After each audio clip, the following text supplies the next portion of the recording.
Class हम देखने वाले हैं क्लास 12th के इसके चैप्टर नंबर 7 से टॉप महत्वपूर्ण ऑब्जेक्टिव क्वेश्चन। सभी विद्यार्थी इस क्लास को शुरू से लेकर अंत देखिएगा। इस क्लास से बहुत सारे क्वेश्चन बोर्ड एग्जाम में रहेंगे। चलिए क्वेश्चन नंबर की तरफ बढ़ते हैं। क्वेश्चन नंबर 1 यहाँ पर एक एलसीआर परिपथ में अनुनाद प्रस्तुत होता है जब व्यंजकों के अर्थ सामान्य है। राइट आंसर होगा option number A. Option number A W L बराबर 1/WC। ऑप्शन नंबर ए इसका राइट आंसर होगा। चलिए अगला क्वेश्चन की तरफ बढ़ते हैं। क्वेश्चन नंबर आप लोग सेकंड की तरफ बढ़ते हैं। क्वेश्चन नंबर सेकंड है पर प्रत्यावर्ती धारा परिपथ में यदि धारा I एवं वोल्टेज के बीच अंतर अल्फा हो तो धारा का व्हाटिज घटक होगा। इसका सही उत्तर I sin अल्फा। ऑप्शन नंबर बी इसका राइट आंसर होगा। चलिए अगला क्वेश्चन की तरफ बढ़ते हैं।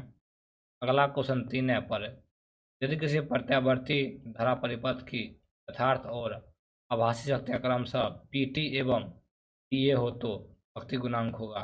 इसका आंसर होगा ऑप्शन नंबर ए PT/PA। आप लोग याद रखिएगा ऑप्शन नंबर ए। चलिए अगला क्वेश्चन की तरफ बढ़ते हैं। अगला क्वेश्चन हम लोग 4 की तरफ बढ़ते हैं। क्वेश्चन 4 यहाँ पर किसी प्रत्यावर्ती धारा परिपथ में धारा एवं विभवांतर के बीच कालांतर थीटा हो तब शक्ति गुणांक होगा। ये जो होगा कॉस थीटा होगा शक्ति गुणांक। ऑप्शन नंबर ए इसका राइट आंसर होगा। चलिए अगला क्वेश्चन की तरफ बढ़ते हैं। अगला क्वेश्चन 5 यहाँ पर चौक कुंडली का आकार सिद्धांत निम्न पर आधारित है। का जो है सौपैरन। ऑप्शन नंबर बी इसका राइट आंसर होगा। चलिए अगला क्वेश्चन की तरफ बढ़ते हैं। अगला क्वेश्चन लोग की तरफ बढ़ते हैं। एक ऊंचाई परिमापित में कुंडलियों में फेरों की संख्या में प्रथम क्रम में N1 तथा द्वितीयक में 2 तब का सही उत्तर ऑप्शन बी N1 से बड़े N2। ऑप्शन नंबर बी इसका राइट आंसर होगा। चलिए अगला क्वेश्चन की तरफ बढ़ते हैं। क्वेश्चन नंबर 7 है यहाँ पर इसी का समीकरण I बराबर 50 साइन 100t है। धारा की आवृत्ति होगी ये होगी 50/पाई हर्ट्ज। चलिए अगला क्वेश्चन की तरफ बढ़ते हैं। क्वेश्चन नंबर आप लोग 8 की तरफ बढ़ते हैं। क्वेश्चन नंबर 8 है पर युक्ति जो बलता को बढ़ा देता है कहते हैं अपचायिक ट्रांसफार्मर। चलिए अगला क्वेश्चन की तरफ बढ़ते हैं। क्वेश्चन नंबर आप लोग 9 की तरफ बढ़ते हैं। क्वेश्चन 9 यहाँ पर एलसी परिवर्त की त्वरण की आवृत्ति f है यदि धारिता एवं प्रेरकत्व दोनों दुगुना करे जाए तो उसकी आवृत्ति है f/2 हो जाएगी। चलिए अगला क्वेश्चन की तरफ बढ़ते हैं। क्वेश्चन नंबर आप लोग 10 की तरफ बढ़ते हैं। क्वेश्चन 10 यहाँ पर एक चौक कुंडली का व्यवहार परिपथ में धारा को नियंत्रित करने के लिए किया जाता है। ये जो है ऑप्शन नंबर केवल ऐसी परिपथ में। चलिए अगला क्वेश्चन की तरफ बढ़ते हैं। क्वेश्चन आप लोग 11 की तरफ बढ़ते हैं। 11 यहाँ पर अपसाइड ट्रांसफार्मर बढ़ाता है जो बढ़ाता है धारा को। ऑप्शन नंबर ए इसका राइट आंसर होगा। चलिए अगला क्वेश्चन की तरफ बढ़ते हैं। क्वेश्चन 12 यहाँ पर एलसीआर परिवर्तन में धारा के महत्तम मान के लिए होता है। ये जो होता है ओमेगा स्क्वायर बराबर 1/LC। चलिए क्वेश्चन नंबर 14 यहाँ पर प्रत्यावर्ती धारा का अश्मी प्रभाव मुक्ता है। ये जो है ऑप्शन नंबर ए इसका राइट आंसर होगा। चलिए अगला क्वेश्चन की तरफ बढ़ते हैं। क्वेश्चन नंबर 5 है यहाँ पर चौक कुंडली का शक्ति गुणांक है। ये जो है 0 डिग्री। ऑप्शन नंबर बी इसका राइट आंसर होगा। चलिए अगला क्वेश्चन की तरफ बढ़ते हैं। क्वेश्चन नंबर 16 यहाँ पर संधारित्र का शक्ति गुणांक लगभग है। ये जो है लगभग 0 है। ऑप्शन नंबर डी इसका राइट आंसर होगा। चलिए अगला क्वेश्चन की तरफ बढ़ते हैं। क्वेश्चन नंबर आप लोग 19 की तरफ बढ़ते हैं। क्वेश्चन 19 यहाँ पर एलसीआर श्रेणी क्रम परिपथ में ओमेगा कोणीय आवृत्ति का AC जोड़ता है जुड़ा है। धारा का शिखर मान महत्तम होगा। क्या होगा ऑप्शन ऑप्शन ओमेगा बराबर 1/√LC। चलिए अगला क्वेश्चन की तरफ बढ़ते हैं। क्वेश्चन नंबर आप लोग 18 की तरफ बढ़ते हैं। क्वेश्चन नंबर 18 यहाँ पर निम्नलिखित में से के लिए संधारित्र अनंत प्रतिरोध की कार्य करता है। ये जो कार्य करता है DC। क्वेश्चन नंबर ए इसका राइट आंसर होगा। चलिए अगला क्वेश्चन की तरफ बढ़ते हैं। क्वेश्चन आप लोग 19 की तरफ बढ़ते हैं। क्वेश्चन नंबर 19 यहाँ पर टेलर परिपथ को कहा जाता है? ये जो कहा जाता है तलनी परिपथ। ऑप्शन नंबर ए इसका राइट आंसर। चलिए अगला क्वेश्चन पढ़ते हैं। क्वेश्चन नंबर 22 यहाँ पर प्रतिबाधा का ऐसा मात्रक होता है? ये जो होता है ओम होता है। ऑप्शन नंबर बी इसका राइट आंसर होगा। चलिए अगला क्वेश्चन की तरफ बढ़ते हैं। क्वेश्चन नंबर 21 यहाँ पर यदि प्रत्यावर्ती धारा एवं विभवांतर बल के बीच कालांतर थीटा हो तो गुणांक का मान होगा? ये जो होगा cos थीटा होगा। चलिए अगला क्वेश्चन की तरफ बढ़ते हैं। क्वेश्चन आप लोग 22 की तरफ बढ़ते हैं। क्वेश्चन 22 यहाँ पर शक्ति गुणक किसके बीच बदलती है? ये जो है 0 और 1 के बीच। ऑप्शन नंबर सी इसका राइट आंसर होगा। चलिए अगला क्वेश्चन की तरफ बढ़ते हैं। क्वेश्चन नंबर 23 यहाँ पर प्रत्यावर्ती विभव लगाने पर एक इस धारा उत्पन्न करने वाले यंत्र का नाम है? ये जो नाम है रेक्टिफायर। ऑप्शन नंबर ए इसका राइट आंसर होगा। चलिए अगला क्वेश्चन की तरफ बढ़ते हैं। क्वेश्चन 24 यहाँ पर LCR परिपथ का शक्ति गुणांक होता है? ये जो होता है R/Z होता है। आप लोग याद रखिएगा। चलिए अगला क्वेश्चन की तरफ बढ़ते हैं। क्वेश्चन नंबर 25 की तरफ बढ़ते हैं। यदि प्रत्यावर्ती धारा तथा शुद्ध भाग बल के बीच क्या कोण का कालांतर हो तो शक्ति गुणांक का नाम है? ये जो होगा cos थीटा होगा शक्ति का नाम। चलिए अगला क्वेश्चन की तरफ बढ़ते हैं। क्वेश्चन नंबर 26 यहाँ पर यदि धारा और विभवांतर के बीच कालांतर आई तो शक्ति गुणांक होगा cos फाई।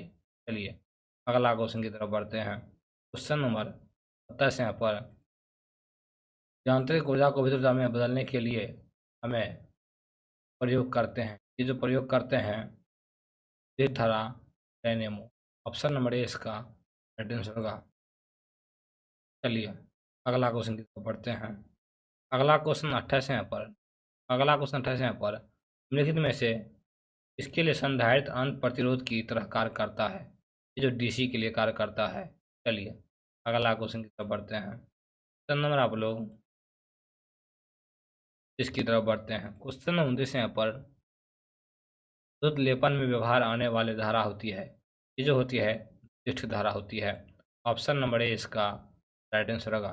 चलिए अगला क्वेश्चन की तरफ बढ़ते हैं। क्वेश्चन नंबर 30 यहाँ पर परिपथ में वर्ग माध्यम मूल धारा का मान होता है? ये जो मान होता है 2.20 एम्पियर होता है। चलिए अगला क्वेश्चन की तरफ बढ़ते हैं। क्वेश्चन नंबर 31 यहाँ पर 1/L ओमेगा की इकाई होती है? ये जो होती है option number B L omega की इकाई होती है।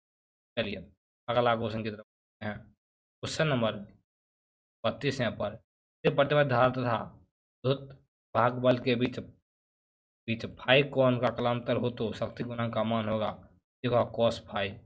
चलिए अगला क्वेश्चन की तरफ बढ़ते हैं। क्वेश्चन नंबर आप लोग 33 की तरफ बढ़ते हैं। इसी LCR परिपथ में ऊर्जा का क्षय होता है? जो होता है प्रतिरोधक में। चलिए अगला क्वेश्चन की तरफ बढ़ते हैं। क्वेश्चन आप लोग 34 की तरफ बढ़ते हैं। इसी परिपथ की औसत शक्ति होती है? ये जो होती है option number B EV into IV cos थीटा। चलिए अगला क्वेश्चन की तरफ बढ़ते हैं। क्वेश्चन आप लोग 35 की तरफ बढ़ते हैं। इसी परिपथ में शक्ति केवल व्यय होती है? जो होती है प्रतिरोध में। ऑप्शन नंबर सी इसका राइट आंसर होगा। चलिए अगला क्वेश्चन की तरफ बढ़ते हैं। क्वेश्चन नंबर 36 यहाँ पर पृथ्वी में औसत शक्ति की खपत होती है? ये जो खपत होती है शून्य। चलिए अगला क्वेश्चन की तरफ बढ़ते हैं। क्वेश्चन आप लोग 35 की तरफ बढ़ते हैं। शुद्ध धारित्र में औसत शक्ति की खपत होती है? जो होती है ये भी शून्य होती है। चलिए अगला क्वेश्चन की तरफ बढ़ते हैं। क्वेश्चन नंबर आप लोग 38 की तरफ बढ़ते हैं। क्वेश्चन नंबर 38 यहाँ पर किसी का RMS मान तथा शिखर का अनुपात है? जो अनुपात है 1/√2 है। चलिए अगला क्वेश्चन की तरफ बढ़ते हैं। क्वेश्चन आप लोग 40 की तरफ बढ़ते हैं। L/R की विमा है? ये जो है T है, केवल T है। चलिए अगला क्वेश्चन की तरफ बढ़ते हैं। अब लोग 40 की तरफ बढ़ते हैं। क्वेश्चन 40 यहाँ पर एलसीआर परिवर्तन में शुद्ध अनुदान होने के लिए आवश्यक है, जो आवश्यक है option number B omega L बराबर 1/W 1/ओमेगा सी।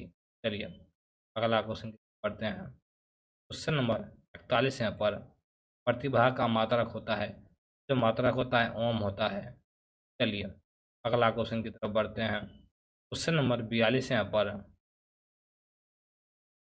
वह वह यंत्र जो यांत्रिक ऊर्जा को वितरण में बदलता है कहलाता है, ये जो कहता है ऑप्शन नंबर सी नेमो। चलिए अगला क्वेश्चन की तरफ बढ़ते हैं। क्वेश्चन नंबर 43 यहाँ पर ट्रांसफार्मर के कोड को पददार रखा जाता है रोकने के लिए, इसका सही तरह का ऊर्जा क्षय को रोकने के लिए। चलिए अगला क्वेश्चन की तरफ बढ़ते हैं। क्वेश्चन नंबर 44 यहाँ पर 44 यहाँ पर प्रत्यावर्ती धारा के एक पूर्ण चक्कर प्रत्यावर्ती धारा का औसत मान का सही तरह का शून्य होता है। चलिए अगला क्वेश्चन की तरफ बढ़ते हैं। क्वेश्चन नंबर 45 यहाँ पर प्रत्यावर्ती धारा का तात्कालिक मान होता है, ये जो होता है ऑप्शन नंबर सी आई बराबर I0 साइन ओमेगा टी। चलिए अगला क्वेश्चन क्वेश्चन नंबर आप लोग 40 की तरफ बढ़ते हैं। एक पूरे चक्र में प्रत्यावर्ती धारा का माध्यम मान होता है, जो होता है शून्य होता है। चलिए अगला क्वेश्चन की तरफ बढ़ते हैं। क्वेश्चन नंबर आप लोग 43 की तरफ बढ़ते हैं।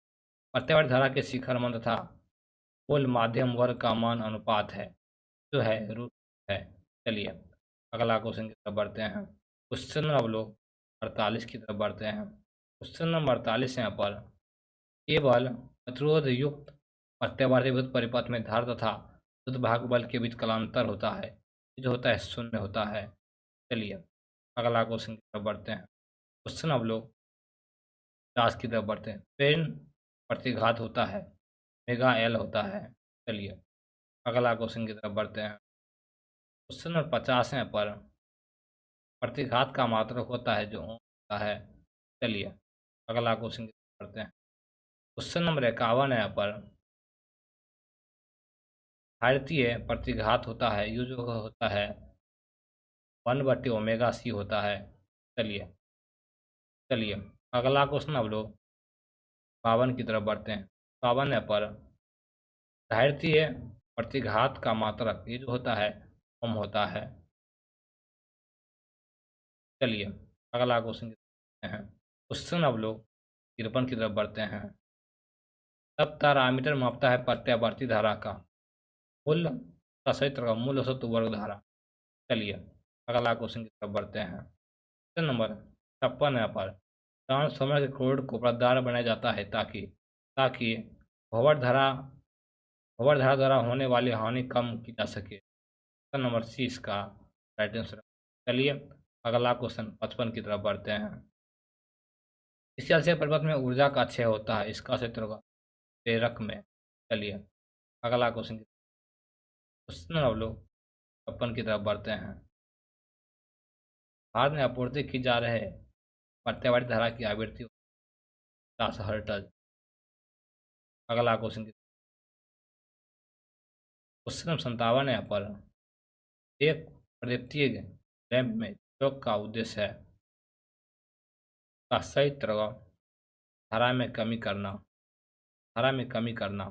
चलिए अगला क्वेश्चन करते हैं। क्वेश्चन नंबर 58 यहाँ पर ट्रांसफार्मर में विद्युत ऊर्जा का उस में रूपांतर कहा जाता है, ये जो कहा जाता है कॉपर लॉस कहा जाता है। चलिए अगला क्वेश्चन की तरफ बढ़ते हैं।